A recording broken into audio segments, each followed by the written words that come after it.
You can now register and sign up for a job shadow opportunity all in one day.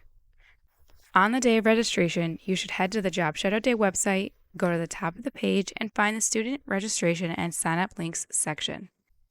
Click the link on the line under the registration heading. This will take you to a page to put in an email for your sign-in. After you click Submit, you will receive a sign-in to the inbox of the email you used. Clicking that link will take you directly to registration. Fill out the information requested and then hit Submit.